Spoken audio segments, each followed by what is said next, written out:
என் இனிய சகோதர சகோதரிகளுக்கு வணக்கம். இன்னைக்கு உங்களுக்காக சில நிமிடங்கள் அப்படிங்கிறதுல நம்ம என்ன பார்க்க போறோம்னா, வளைந்து நெளிந்து கொடுக்கணும். நம்மளும் கொஞ்சம் ஆங்கிலத்தில் சொன்னால் ஃப்ளெக்சிபிளாக போக கற்றுக்கணும். நம்ம ஒரு விஷயத்தை முடிவெடுக்கிறோம், வீட்டில் நம்ம இந்த காரியத்தை பண்ணலாமா அப்படின்னு ஒரு முடிவு எடுக்கிறோம். முடிவு எடுக்கிறப்ப அது யாருடைய தனிப்பட்ட முடிவாக வேணாலும் இருக்கலாம். நம்ம சொல்லக்கூடியதை மனைவி ஏற்றுக்காமல் இருக்கலாம், அல்லது மனைவிக்கு எடுக்கக்கூடிய முடிவு நம்மளுக்கு ஏற்றுக்காமல் இருக்கலாம்.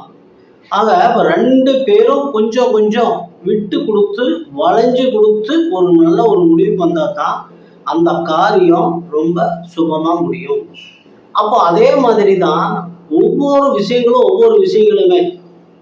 இப்போ பாருங்க, ஒரு உதாரணத்துக்கு நமக்கு தெரிஞ்ச ஒரு கதை தான். ஒரு ஆத்தங்கரை ஓரத்தில் ஒரு நாணல் செடி முளைச்சிருக்கு. அதே இது பக்கத்தில் ஒரு நாவல் மரம் இருக்குது.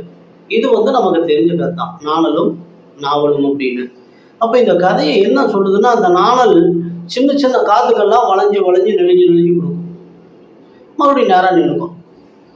ஆனால் அந்த மரத்துக்கு ரொம்ப கர்வம், அப்படியே நெகையற அப்படி நின்றுட்டே இருக்கும், எந்த காத்துக்கும் அசல் கொடுக்காது.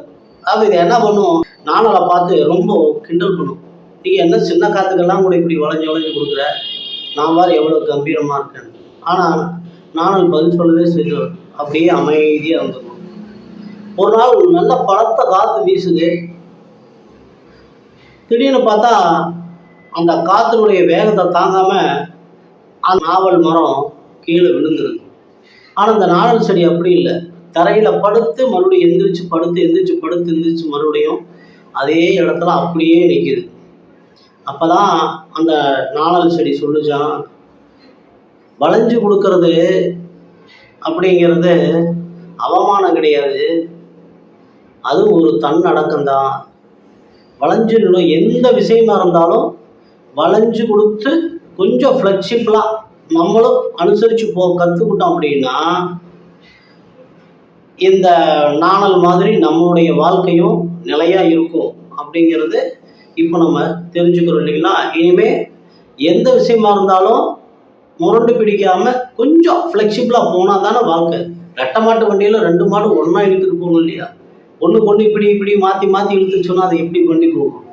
அப்போ நம்ம விஷயங்களை அதில் எந்த அளவுக்கு முக்கியமோ அந்த அளவுக்காவது வளைஞ்சு கொடுத்து கற்றுக்குங்க. வாழ்க்கை ரொம்ப இனிமையாக இருக்கும். மீண்டும் சந்திப்போம்.